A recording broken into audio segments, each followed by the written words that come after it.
Since the pilot, we've gotten to know the beta testers trapped within the digital circus, but after being stuck here for so long, rivalries were bound to form, and none was as prevalent as the one between Jax and Ragatha.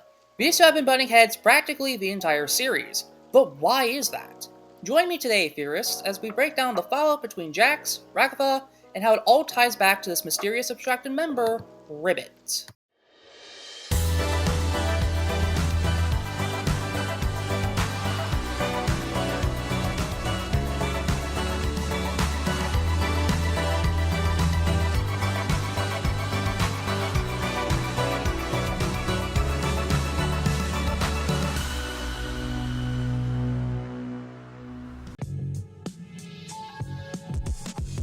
I'm not exaggerating when I say these two have been at each other's throats. Since Pomni joined, Jax dangled Ragatha's fear of centipedes, called her hair licorice in front of a cannibalistic fudge monster, and had no hesitation about shooting her when he got the chance.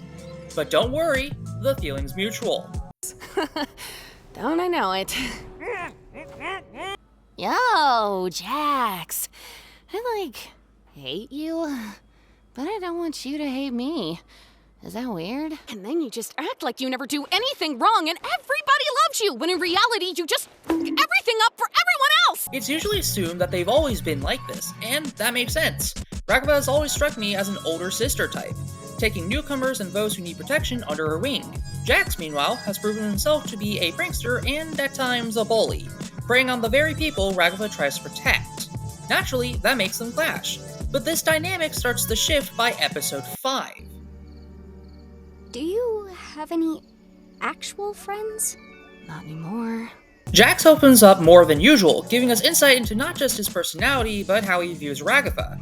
He understands she's trying to make the best of his terrible situation, but then says, I think she tries way too hard. If you tell someone they're loved and appreciated every day, it just kind of loses all meaning. It just feels like she's trying to take advantage of you, you know? This isn't the first time Ragatha's kindness has been called into question either. Oh, Ragatha. I love her, but after a while it gets kinda hard to tell how genuine she's actually being. To understand what's really going on here, we need to look at the mentality of both parties. So let's be polite and let the ladies go first, and cover Ragatha. Without a doubt, Ragatha is a people pleaser. She tries her best to stay neutral and supportive, but it's clear this positivity is forced. Why is that? It's not as simple as looking on the bright side. In the same episode, Ragatha shares her story. I was born into a fairly wealthy family. We had a large property with horses and chickens, and my mother, my mother was a lot.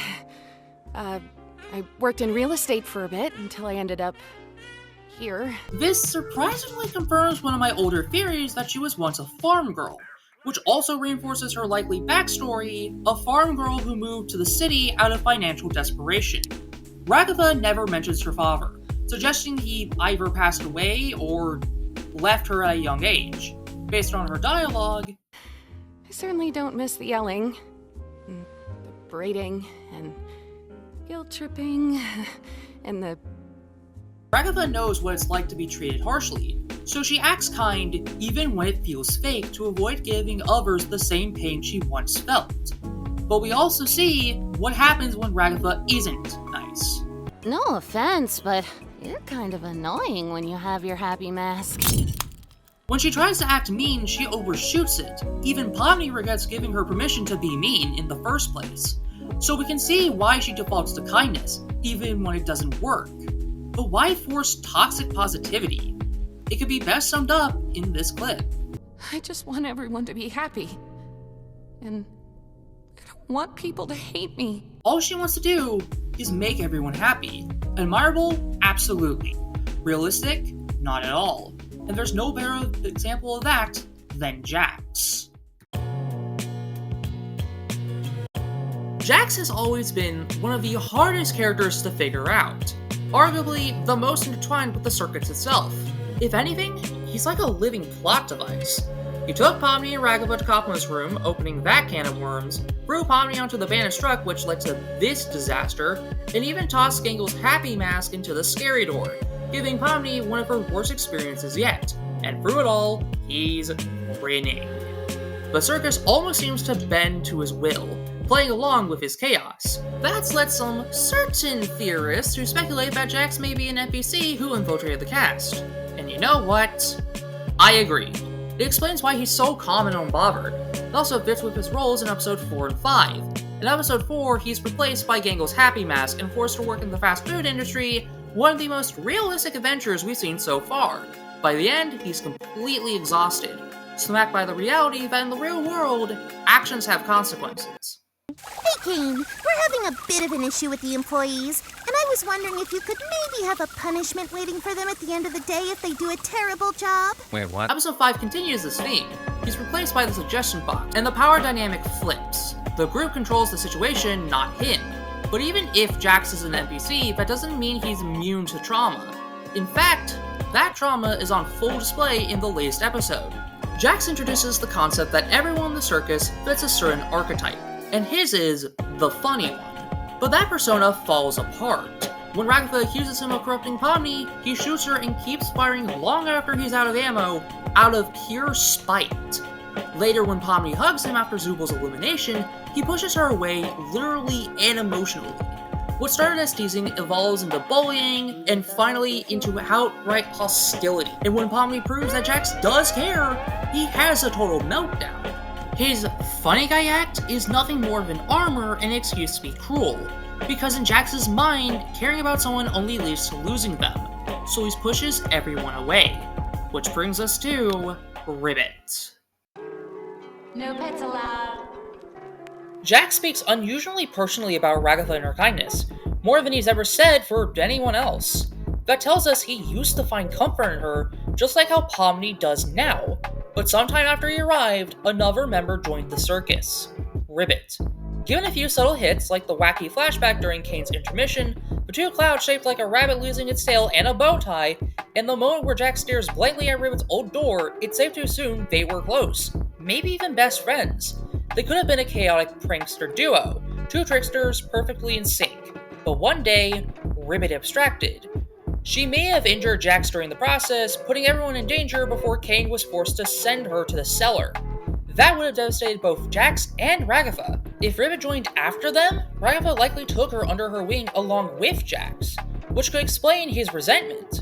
In his mind, Ragatha failed Ribbit and him.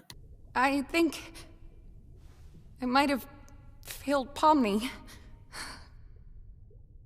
Just like I failed Jax. She probably tried to comfort him afterwards, but it only pushed him further away. From then on, Jax learned the wrong lesson, that getting close means getting hurt. So he hid behind cruelty, jokes, and his funny guy facade to make sure no one would ever get close to him again.